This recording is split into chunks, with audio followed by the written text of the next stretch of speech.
C'est vrai que vous avez interdit aux élus Rassemblement National de se rendre sur son plateau. Oui, c'est vrai. Pourquoi ce choix ? Bon, la famille, petite réaction sur Jordan Bardella.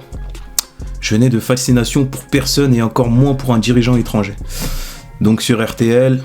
Il est le président du Rassemblement National et il sera le candidat du RN à la prochaine présidentielle si Marine Le Pen ne peut pas y aller. Jordan Bardella est donc l'invité d'RTL Matin. Bonjour et bienvenue sur RTL, Jordan Bonjour Bardella. Monsieur Soto, merci de votre invitation. Le temps est compté avant une possible attaque. Donald Trump a haussé le ton vivement contre l'Iran ces dernières heures, tandis que son armada militaire s'approche. Tout porte à croire que les Américains veulent intervenir en Iran. Cette intervention, est-ce que vous la souhaitez ou est-ce que vous la redoutez ?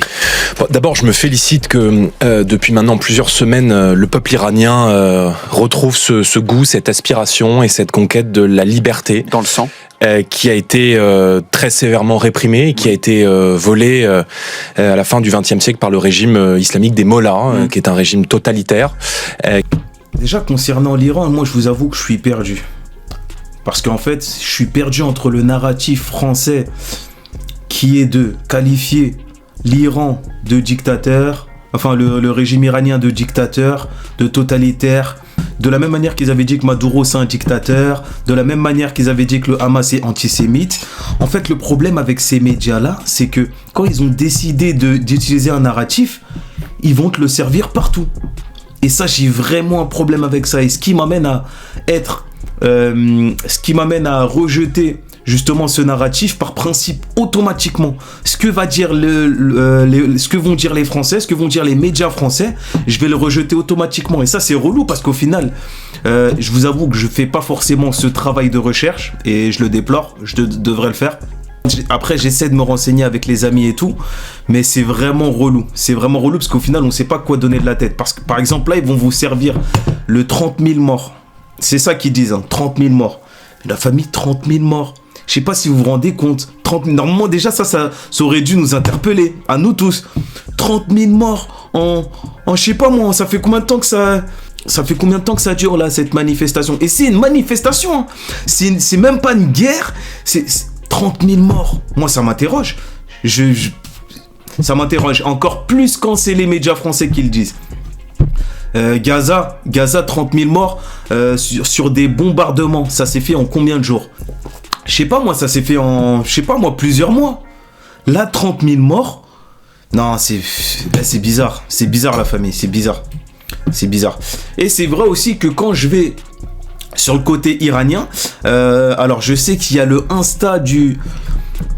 Alors, le réseau social du peuple iranien, je crois que c'était... j'ai pas envie de dire de bêtises. Je crois que c'était le Insta d'un média iranien, mais c'est un média contrôlé par l'État. Et il était question de 3000 morts à peu près. C'est ça, il était question de 3000 morts et 2000 blessés à peu près. Je sais pas qui croire, je sais pas quoi que donner, je sais pas où donner de la tête, mais comme j'ai dit, hein, il y a vraiment un principe sur lequel je m'appuie, ne pas croire ce que les médias français disent, parce que c'est hardcore, ils disent tous la même chose. On dirait qu'ils se sont donné le mot en mode les gars, venons, on se met d'accord sur ça et on va servir ça à tout le monde. C'est pour ça que je peux pas les croire, c'est ça le problème. Ma chaîne, elle a beau s'appeler Le Naïf, ça va être compliqué, la famille, ça va être compliqué de croire à ça. Bref, on va avancer un peu, mais je voulais juste m'arrêter sur ça. Et là, Bardella, justement, vient de s'aligner sur le même narratif, c'est-à-dire dire que le peuple iranien est un peuple totalitaire, je combats l'islamisme qui est à l'intérieur, et... en fait, on n'avance pas, quoi, tu vois. Moi qui est à la recherche d'une certaine vérité, j'avance pas. Mais c'est vrai que les électeurs de Bardella ou de compagnie, ils sont servis. Fait régner la violence et la brutalité sur son peuple, mais qui se veut aussi... Pareil, hein, faire régner la violence et la brutalité sur son peuple. J'aimerais bien savoir à quel degré, à quelle intensité. Et comme je rappelle, hein, on rappelle que c'est censé être une manifestation. Et... 30 000 morts dans ce qu'on appelle une manifestation. Du coup, c'est quoi? C'est une guerre civile. La guerre civile, elle a déjà commencé alors. Enfin, je sais pas. Et j'ai même entendu 50 000 morts dans un autre média français. Je sais plus c'était lequel. Les gars, dosez. Soit dosez, ou soit montrez-nous des images. Enfin, je sais pas, frère. Il y a anguille sous roche. Il y a un truc qui cloche en tout cas. soutien du terrorisme international, puisque je vous rappelle que l'Iran a envers et contre tout soutenu les attaques terroristes contre Israël au mois d'octobre 2023. Le régime iranien doit évidemment tomber. Je préfère qu'il tombe de l'intérieur plutôt que par une intervention militaire de la part des pas favorable à une intervention États-Unis. américaine. Je suis extrêmement mesuré quant au souhait des États-Unis d'Amérique de renouer avec cette doctrine et cet interventionnisme. Doctrine Monroe, on l'a vu il y a quelques jours au Venezuela, et on le voit depuis maintenant plusieurs heures avec un ton qui monte à l'égard de l'Iran. Donc nous allons vers un monde de plus en plus instable, et je pense que dans ce monde où de toute manière la France aura très peu d'impact sur les décisions du président américain, nous devons renouer avec la souveraineté, avec l'indépendance et retrouver les moyens de notre défense. Ok, le RN il a changé un peu sa position. Là il se veut un peu plus discret, un peu plus, non pas discret, un peu plus prudent par rapport à la position contre Netanyahou ou pour Netanyahou. Là il se la joue grave prudent. Et une fois de plus, pour moi c'est pas forcément la bonne position à avoir, parce que quelque part en fait c'est limite t'es en train de dire vas-y Trump, vas-y, fais ce que t'as à faire, je vais essayer de te condamner mais pas trop, tu vois, c'est un peu ça, c'est un peu comme ça que moi je le vois, tu vois, contrairement à la position des LFI qui est de condamner tout simplement, et pas que LFI, de Villepin, Asselineau, et tu remarqueras d'ailleurs que la position d'LFI et Asselineau et de Villepin elle est souvent convergente. Et pourtant, ils n'ont rien à voir, eux trois. Surtout la position sur la politique internationale. Parce qu'on s'aperçoit que la France et l'Europe sont aujourd'hui encerclées. Et oui, on se rappelle que... alors, je sais plus si c'était Bardella... alors, il y avait Bardella, Zemmour, Sarah Knafo. Ils se disent patriotes, mais ils sont quand même partis chez Donald Trump lorsqu'il avait été élu. En mode fan club, en mode « Ouais, Donald Trump, youpi !» Tu vois, en tant que patriote, j'avoue, ça la fout bizarre. Et en plus, on va tout le temps te le rappeler, tu vois, c'est bizarre. Après, c'est vrai, ils ont des idées convergentes sur le patriotisme français, sur l'immigration et compagnie.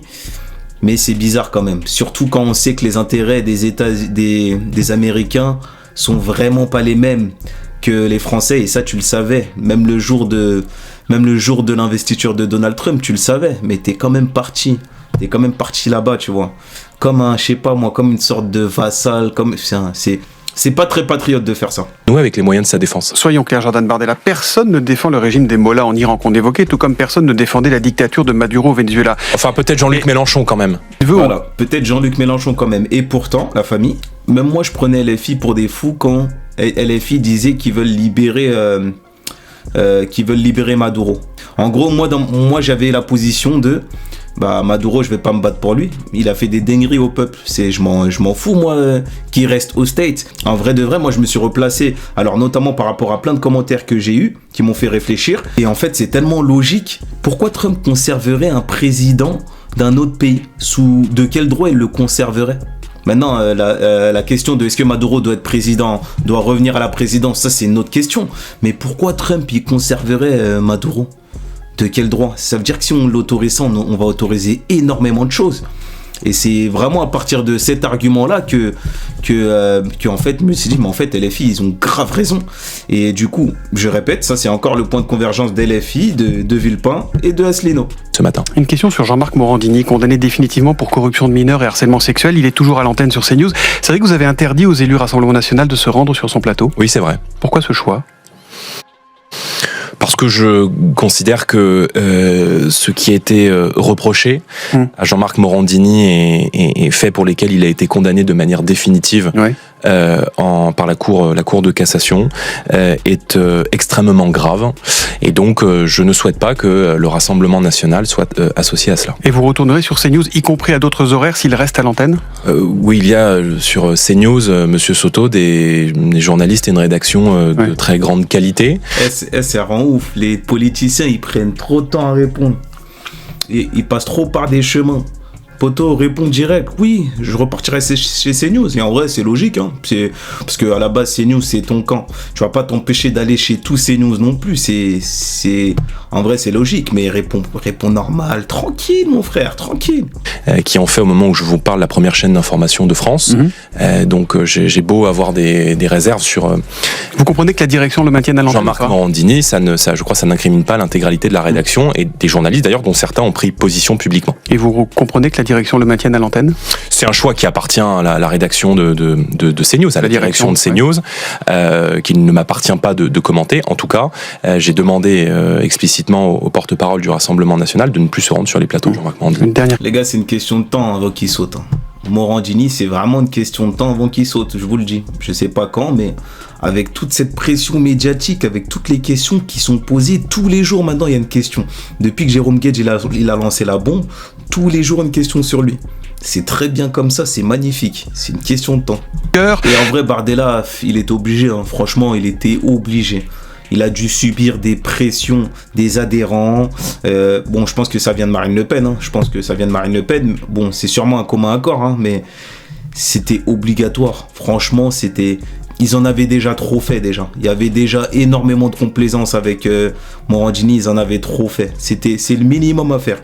Alors, il ne faut pas critiquer les journalistes. Ils doivent obéissance, sinon c'est la porte. On va lui faire réécouter les déclarations à l'élection de Trump. Bah ouais, c'est une dinguerie. Hein. C'est une dinguerie. Trump, c'était le modèle, tout ça. Il se rattrape par rapport à son interview de Darius Rocheban. Monsieur Thomas Soto ne montre pas l'exemple au niveau de la politesse, il aime bien couper la parole. Aucune fascination pour un dirigeant étranger, mais il est allé palabrer à l'investiture de Trump de son plein gré, puisque selon ses propres déclarations, il n'avait pas reçu d'invitation personnelle. Et il a passé son temps à l'encenser après que Trump ait raté son coup d'État en provoquant l'assaut du Capitole. La girouette de service a encore frappé, toujours la même arnaque avec le RN, on soutient le pire, et quand leur position nauséabonde joue contre eux, ah mais non, on n'a jamais dit ça. C'est vrai la famille, hein, ça je l'ai vu énormément. D'ailleurs hier, Jean-Philippe Tanguy, qui s'est même replacé aussi par rapport aux juges. Vous savez, il avait critiqué les juges par rapport à l'affaire de Marine Le Pen. Et là, comme là, ils doivent se montrer discrets et silencieux. Ils doivent faire grave attention à chacun de leurs propos. Sinon, Marine Le Pen, elle saute. Et ben là, il a fait machine arrière.